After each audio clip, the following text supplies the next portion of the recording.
Mylimieji, šiandien apsvarstysime paskaitą, kuri vadinasi Kada ateis pažadėtoji Dievo karalystė.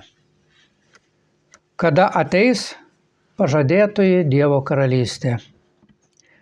Kad galėtume atsakyti į šį klausimą, pirmiausia, mums reikėtų atsakyti į kitus pagalbinius klausimus. Kodėl Dievas leido, kad žemėje viešpatautų blogis? Kada Dievas sustabdys blogį? Kada baigsis ligos, kančios, nelaimės, karai? Ir kur turi ateiti pažadėtoji Dievo karalystė? Pasakymas Dievo karalystė šventajame rašte užima svarbiausią vietą, kaip Senajame, taip ir Naujajame testamente. Žodis karalystė biblinėje prasmėje turi papildomą reikšmę, nei tai vartojame dabartinėje kalboje. Dabartinė žodžio karalystė reikšmė – tai valstybės ar tautos teritorija, valdant karaliui arba karalieniai. Bet tos reikšmės biblinėje kalboje žodis karalystė reiškia karališką valdovą ar valdžią, kurios pagalba jis valdo. Apie tai rašoma Apreiškimo knyga 5 skyrius 10 eilutė. Skaitome. Ir iš mūsų padarei mūsų Dievui karalystę bei kunigus, ir mes viešpatausime žemėje. Todėl pasakymai Dievo karalystė arba dangiška karalystė reiškia Dievo dangiškus, tai yra Dievo karališkus valdovus. Dievo valdovus, kurie kaip Dievo atstovai vadovaus tarp žmonių būsimajame amžiuje. O tai bus Kristaus sužadėtinė arba išrinktoji, tai yra Kristus kartu su bažnyčia. Dvasinės klasės yra mažasis būrelis, didžioji minia ir žemiškos klasės, senieji vertieji, jaunieji vertieji ir dabartinė klasė pasišventusių. Šias klases pasišventusių nerenka žmonės, bet jas renka pats Dievas. Bet dabar grįžkime prie pirminio klausimo, kodėl Dievas, pilnas išminties, meilės, teisingumo ir jėgos leido, kad žemėje viešpatautų blogis. Blogis tai yra tai, kas pagimdo nelaimę. Visa, kas vienokiu ar kitokiu būdu sukelia kančias, tai galime pavadinti blogiu. Visi mes jaučiame blogio pasakmes, o mūsų širdis dūsauja ir kenčia, nes žemė pilna liūdesio, skausmo, nelaimių, sielvarto, neapykantos ir visokio blogio. Todėl mąstantys žmonės visą tai stebėdami dažnai užduoda klausimą, kodėl teisingas, išmintingas ir pilnas meilės Dievas leido, kad atsirastų blogis pasaulyje. Leidžia, kad dabar tas blogis viešpatautų, jo nesustabdo. Kodėl Dievas leido šėtonui apgauti mūsų tėvus, nors juos sukūrė tobulus ir teisingus, arba kodėl jis leido uždraustam vaisiui būti gerųjų tarpe. Argi Dievas negalėjo užbėgti žmogaus puolimui už akių ir neleisti, kas taip atsitiktų? Kliūtis trukdanti teisingai atsakyti šios klausimus yra ta, kad nesugebama suprasti Dievo plano. Dievas galėjo neleisti nuodėmei atsirasti, bet tai, kad jis leido, turėtų būti mums pakankamų įrodymų, kad leidimas viešpatauti blogiui galiausiai padarys daug gera ir duos gerų rezultatų. Kai aiškiai suprasime Dievo planą, pamatysime, kad tai suplanavo Dievo išmintis. O žiūrėdami į žmonijos atpirkimą, pažadinimą iš kapų ir restitucijos laikus mes matome, kad Dievo sumanimai ir darbai yra pilni meilės ir geri.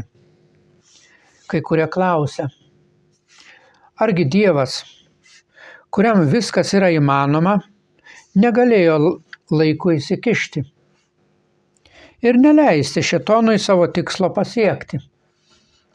Be abejo galėjo, bet tai būtų pakenkę Dievo asmeniniams planams. Dievo tikslu buvo parodyti tobulumą, jo įstatymų teisingumą, parodyti žmonėms ir angelams blogas pasekmes kylančias peržengus jo įstatymą. Taigi pats blogio leidimo faktas turi būti pakankamų įrodymų, kad visa tai buvo leista išmintingam ir geram tikslui. Dievas negali klysti, todėl negalėjo parinkti jokio kito plano, kaip tik išmintingiausia ir geriausia, norėdamas atvesti savo kūrinius į gyvenimą. Nors dėl mūsų trumparegystės mes galime ir nepastebėti paslėptų, nesibaigiančios išminties šaltinių. Ir nors realizuodamas savo dosnius planus, Dievas iki tam tikro laiko leidžia blogiui viešpatauti, leidžia darantiems blogį aktyviai veikti, nedaro tai todėl, kad jam patiktų tas blogis. Nes apie Dievą skaitome psalme 5 eilutė. Tu ne toks esi Dieve, kuriam nedorybė patiktų. Nors Dievas yra priešingas blogiui, tačiau jis laikinai leidžia ir nekliudo jam būti.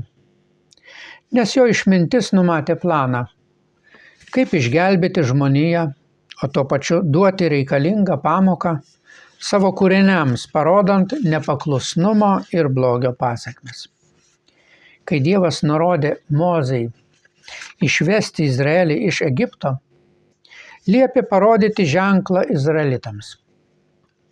Pirmas ženklas buvo lazdos metimas ant žemės. Kai Mozė metė lazdą ant žemės, ji pavirto žalčiu. O kai ją pagavo už uodegos, ji vėl tapo lazda. Ką tas simbolizuoja? Tai simbolizuoja tiesą apie tai, kodėl Dievas leido atsirasti ir tarpti blogiui. Ši tiesa buvo duota Dievo žmonėms Evangelijos amžiuje, pjūties pradžioje. Lazda simbolizuoja valdžią. Šiuo atveju Dievo valdžia. Žaltys tai simbolis blogio ir nuodėmės. Pamoka yra ta, kad visas blogis ant žemės yra todėl, kad Dievas numetė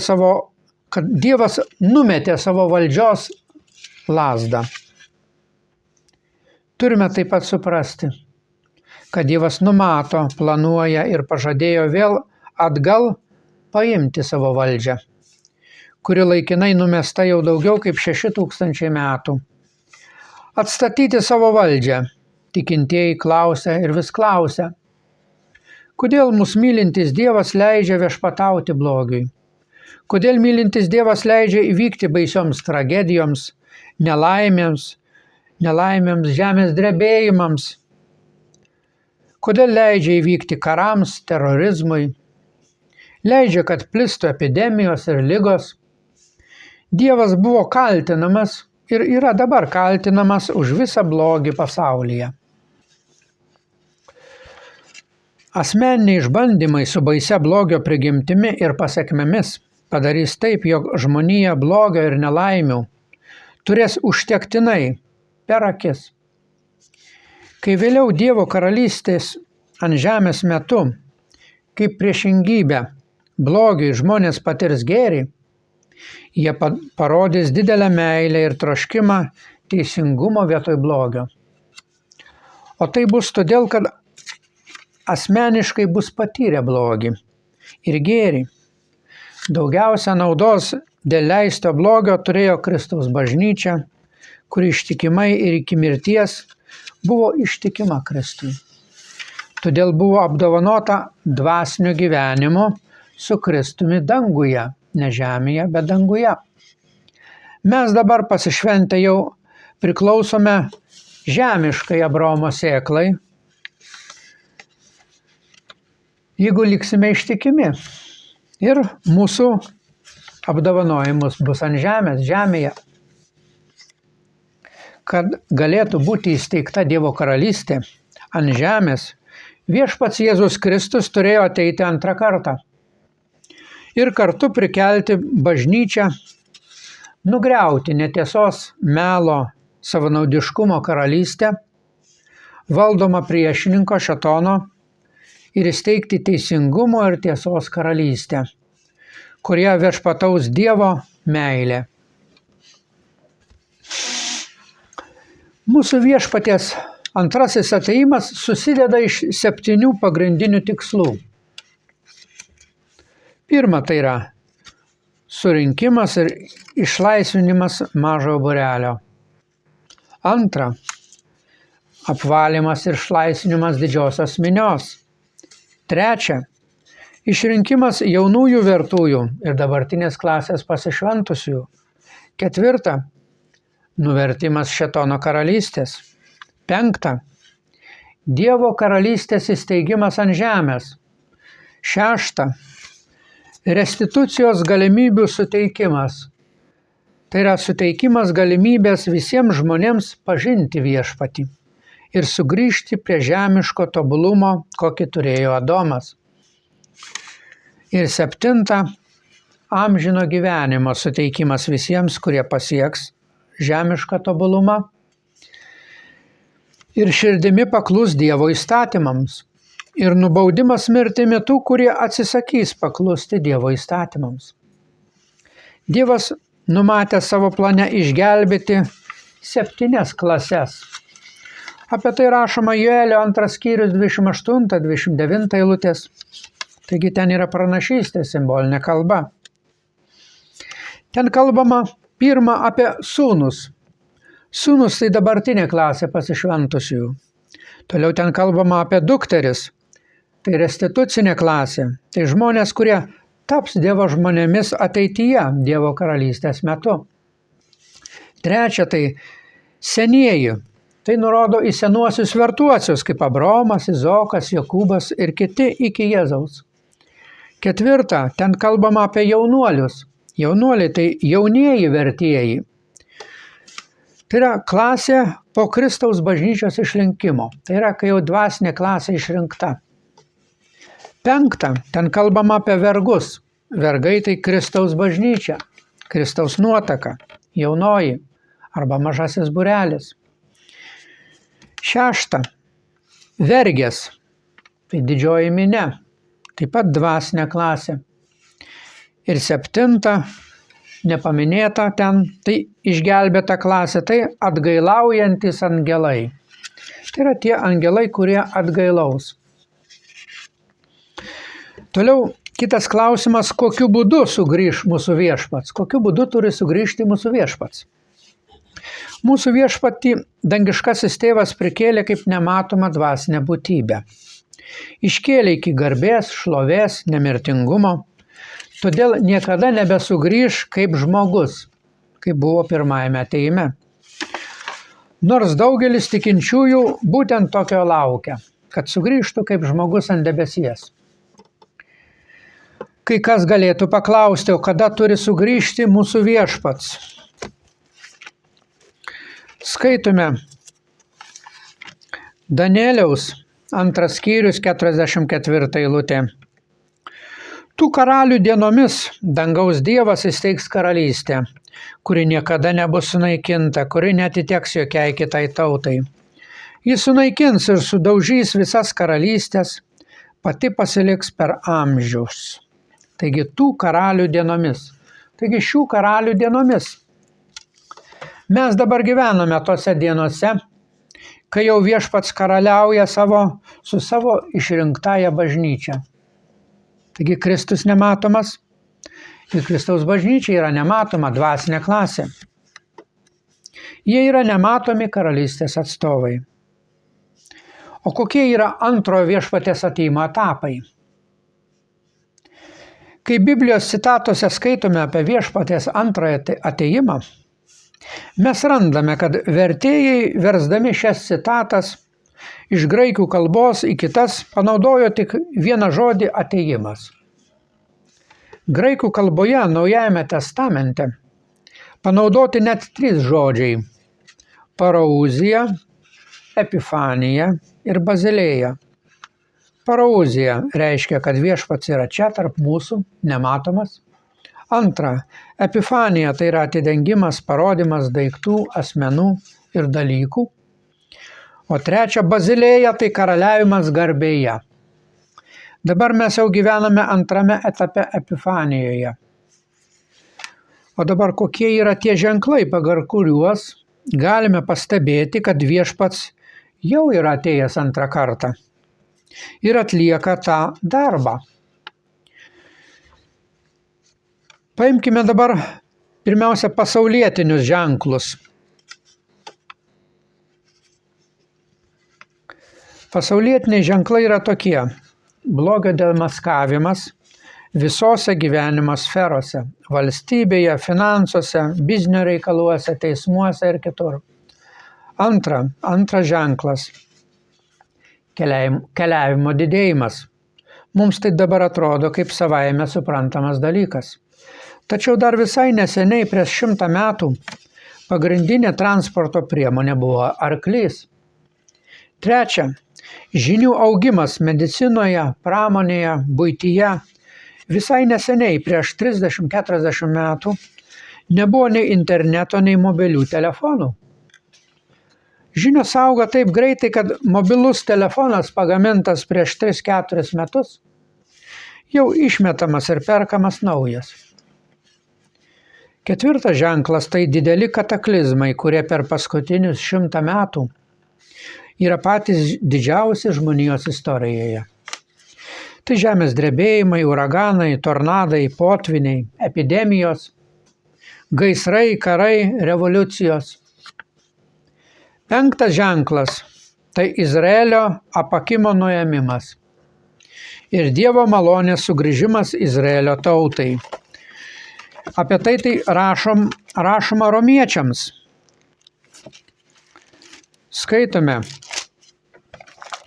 11 skyrius 25 eilutė. Aš nenoriu, broliai, palikti jūs nežinioje dėl šitos paslapties, kad jūs per aukštai apie save nemanytumėte, kad jūs esate tas dvasinis Izraelis ir viskas, o kūniškas Izraelis jau atmestas.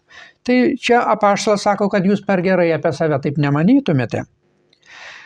Dalis Izraelio užkietėjo, kol įeis pagonių visama. 26 eilutė. O tada bus išgelbėtas visas Izraelis, kaip parašyta. Iš Siono ateis gelbėtojas ir nukreips bedevystę nuo Jokūbo. Tokia bus jiems mano sandora, tai, kad nuimsiu jų nuodėmes. Kad Dievas taip pat atleis jiems nuodėmes.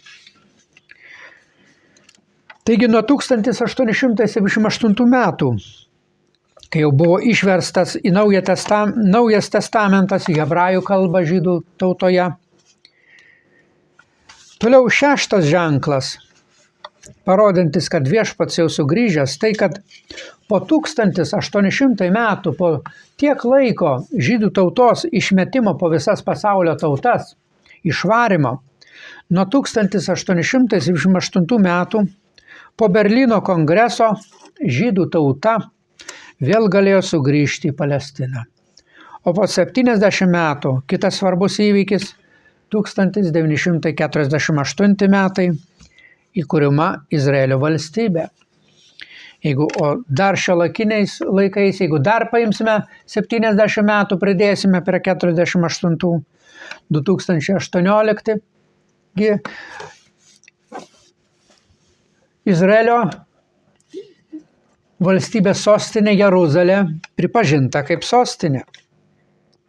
Taigi 7 svarbus ženklas. Tai pasiruošimas pirmam pasauliniam karui bei pirmasis ir antrasis pasauliniai karai. Taigi šie karai parodyti pranašystėje.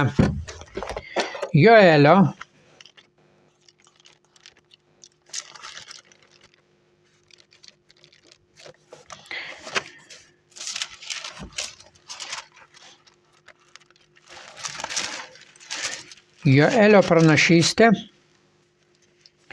3 skyrius nuo 9 iki 14 eilutės. Paskelbkite tai tautoms. Pasiruoškite karui, žadinkite karžygius. Karai tegul ateina artyn. Perkalkite savo žagrės į kardus ir pjautuvus ietis. Silpnas tad sako, aš stiprus. Skubiai susirinkusios ateikite, aplinkinės tautos. Viešpatie, ten atvesk savo karžygius. Te pakyla ir te susirenka tautos į Jozapato slėnį. Ten aš teisiu jas. Taigi nuo 1914 metų pirmo pasaulinio karo mes gyvename tuose laikuose, o Apreiškimo 16:16 skaitome, čia kalbama apie tą pačią vietą. Apreiškimo 16:16. Ir jis subūrė juos į vietovę, kuri hebrajiškai vadinasi Harmagedonas. Ar tai yra kalnas, Mageda, kalnas sunaikinimo. Taigi visos tautos surenkamos karui. Toliau 8 ženklas. Konfliktas tarp kapitalo ir darbo žmonių. 9 ženklas. Rišimas vardinių krikščionių į įvairias organizacijas. 10 ženklas. Dideli neramumai. 11 ženklas. Pasaulinė krizė, kurios neįmanoma suvaldyti. 12 ženklas. Didžiosios priespaudos pradžia nuo 1914 metų. Taigi šie yra 12 pasaulietinių ženklų, kad viešpats jau atėjęs antrą kartą.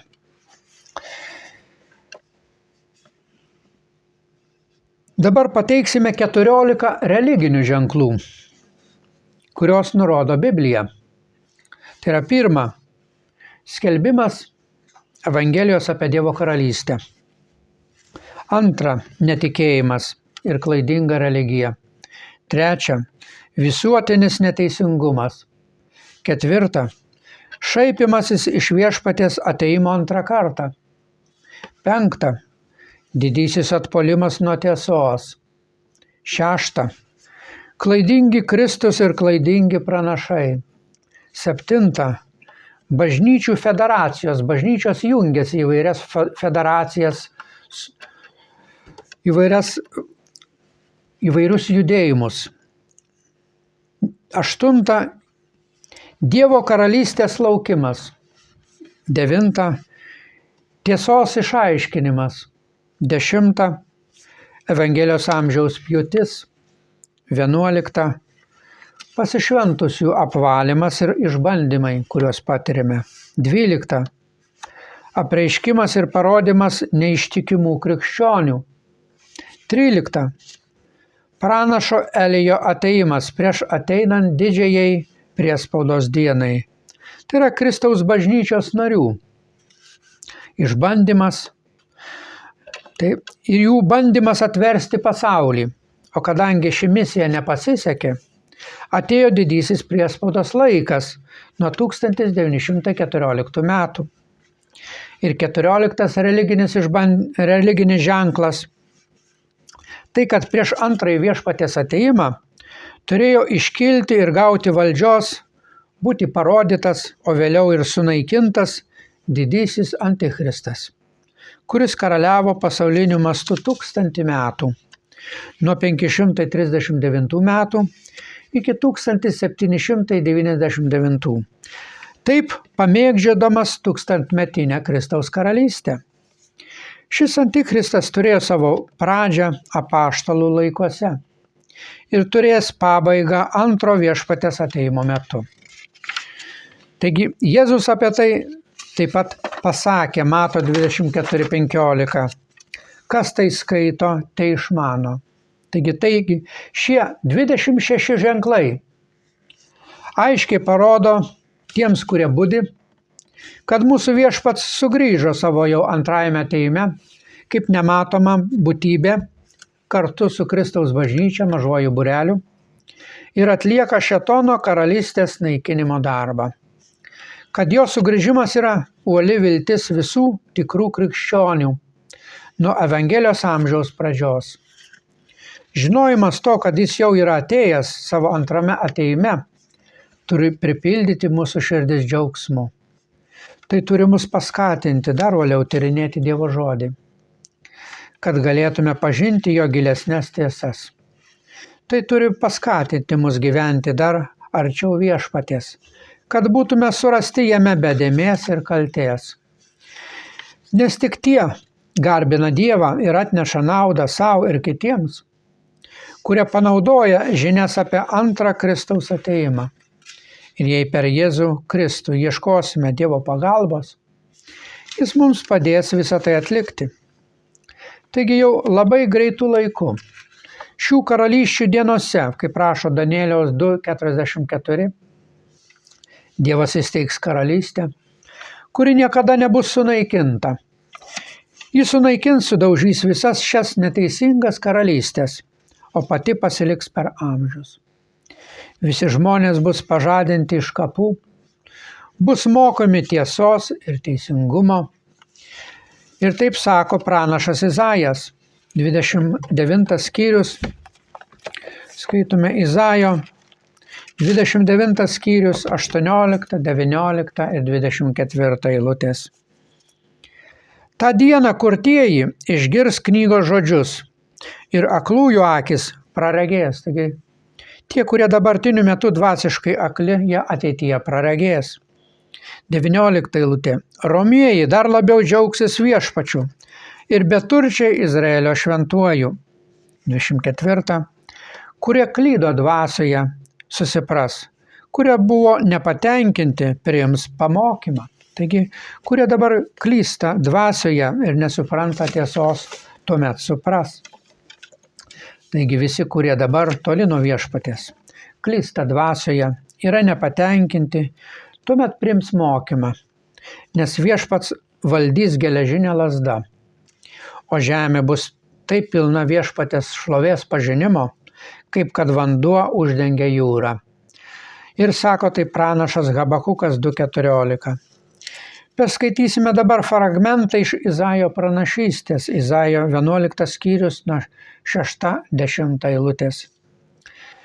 Ten rašoma, kad vilkas gyvens su avinėliu, leopardas gulės su ožiuku. Tai yra simbolinė prasme pasakyta, nes čia yra pranašystė.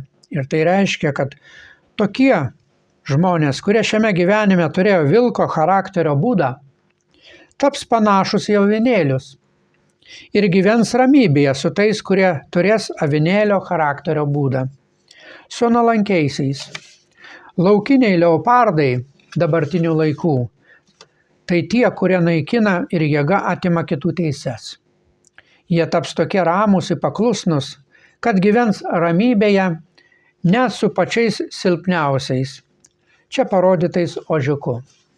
Toliau skaitome, veršis, jautis ir jaunas liūtas bus drauge. Reiškia, kad tie, kurie yra nesubrendę, bei tie, kurie iš prigimties yra laukiniai savo charakteriu, gyvens ramybėje ir taikoje su tais, kurie palaipsniui vis labiau ugdys Dievo meilę. Toliau skaitome, juos ganys mažas vaikas. Tai yra bus taip prijaukinti, kad net mažas vaikas galės juos vedžioti ir mokinti tuos, kurie šiame gyvenime turi piktus ir blogus charakterius. Toliau 7 eilutė. Karvė ir lokys ganysis kartu.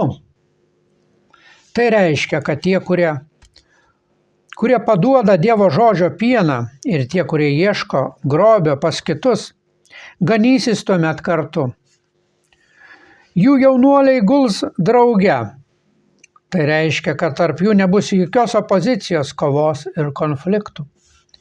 Ir liūtas ės šiaudus kaip jautis. Taigi vietoj to, kad ieškoti grobio vienas pas kitą, tie, kurie dabar turi stiprius charakterius, tuomet maitinsis tiesos žodžiu. Taip kaip ir tai daro simbolinis jautis, tai yra Dievo žmonės. Toliau 8 eilutė. Motinos maitinamas kūdikis žais prie angės urvo. Tai simbolizuoja, kad net silpniausiai bus apsaugoti nuo gudrių ir klastingų šėtono atakų. Ką jis dabar daro savo gale? Toliau skaitome ir mažas vaikas kiš ranką į gyvatės olą.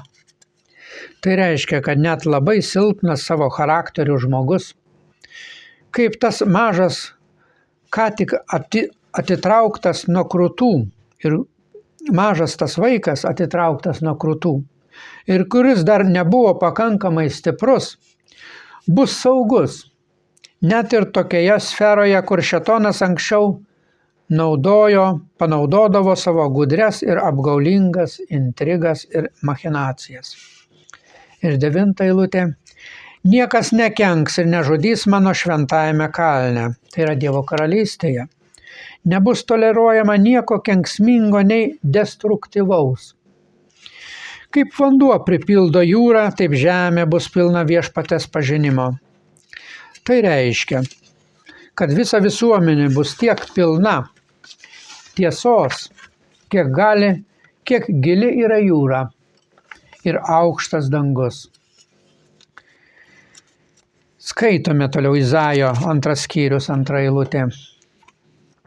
Daug tautų ateis sakys, eikime prie viešpaties kalno į Jokūbo Dievo namus, kad jis mokytų mus savo kelių ir mes vaikščiotume jo takais, nes iš Siono išeis įstatymas, o iš Jeruzalės viešpatės žodis. Jis teis tautas ir sudraus daugelį tautų. Taigi kas dabar vyksta ir vyks. Jie perkal savo kardus į noragus ir ietis į pjautuvus. Tautos nebekariaus tarpusavyje ir nebesimokys kariauti. Taigi čia dar pranašystė į ateitį.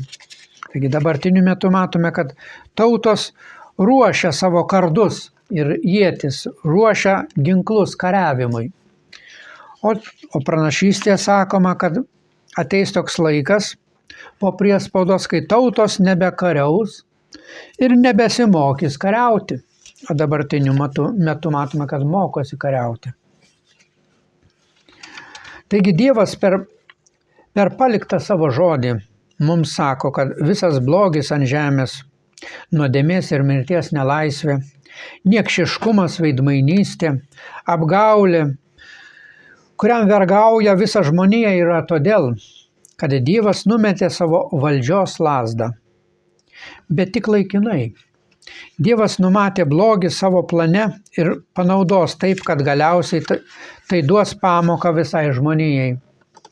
Argi vaikas, kuris kartą įkišo ranką į ugnį ir nudegė asmeniškai visą tai patyrė ir pajuto, neišmoks vengti ugnies? Jis numatė, kad šis susidūrimas su blogiu bus pati geriausia pamoka, kuri pasitarnaus kiekvienam žmogui visam laikui. Blogio leidimas leido išbandyti Jėzų, mažąjį būrelį, kitas renkamas Dievo žmonių klases. Kada Mozė metė savo lazdą, ji pavirto žalčiu. Kai jis vėl ją pagavo už uodegos, ji tapo lazda. Šį ženklą Mozė parodė Izraelio žmonėms, kad patikėtų juo ir paliktų Egiptą. Tai puikia simbolika dvasiniams izraelitams. Jie supras, patikės simbolinę Mozę, tai yra Kristumi, kad blogis bus apribotas pilnai, kai mūsų viešpats vėl paims savo didelę valdžią ir pradės karaliauti. Ar tai nėra ženklas, kad turime palikti Egiptą, tai yra šį blogą puolusį pasaulį, ir drąsiai keliauti į pažadėtą Dievo žemę, Kanaano žemę? Juk Viešpats tikrai išlaisvins savo žmones. Dievas leidžia, kad jo žmonės kartais kentėtų sielvartą. Jis žino, kad tam tikrus bruožus galime išsiugdyti kentėdami. Mūsų ugdomą krikščionišką charakterį labai gerai parodo perlas. Perlas užauga todėl, kad į kriauklelės vidų patenka svetimkūnis – smiltelė. Sraigė gelbėdamasi nuo skausmo apvelka smiltelę tam tikra medžiaga. Metų bėgyje jį kietėja ir didėja ir įgyja perlo pavidalą. Perlas gimsta skausme, kai veikia svetimkūnis. Sraigė kenčia, kovoja su svetimkūniu, pamažu kurdama gražų perlą. Pati sraigė neturi didelės vertės, ji žūna, kada išimamas perlas. Panašiai yra su mumis. Mūsų viduje ugdomas puikus perlas, kristalizuotas mūsų charakteris. Jis taps amžinu naujajame kūne, po prisikėlimo iš mirusiųjų. O mūsų dabartinis kūnas neturi didelės vertės, šis kūnas žūna, kai išimamas perlas. Mūsų perlas taps paminklu mūsų kasdieninių kovų su nuodėme. Perlas tai gražus, nuolankus, krikščioniškas charakteris. Jeigu sraigė nekovotų su smiltele, ji žūtų iš karto. Bet sraigės kenčia, kovoja su svetimkūniu, pamažu kurdama gražų perlą. Smiltelė tai nuodėmė. Jei mes nekovotume su nuodėme, mes žūtume. O kentėdami ir kovodami su nuodėme išauginame savyje gražų perlą, krikščionišką charakterį, verta amžino gyvenimo. Todėl blogio leidime mes matome didelę Dievo išmintį, o mums tai taps puiki pamoka ir nauda visai amžinybei. Baigdamas šiuos svarstymus, linkiu visiems vertai patekti į šią Dievo karalystę ant žemės, į kurią patekti ir pas asmeniškai trokštu ir linkiu ir jums, kas norėtų plačiau įsigilinti į Dievo žodį, daugiau sužinoti įvairiomis Biblijos temomis, studijuoti šventąjį raštą, arba turi biblinių klausimų, gali apsilankyti mūsų svetainėje biblijos_vėliava.lt arba ateiti pasiklausyti biblinių paskaitų. Ir šioje svetainėje nurodytų adresu. Likite visi su Dievu.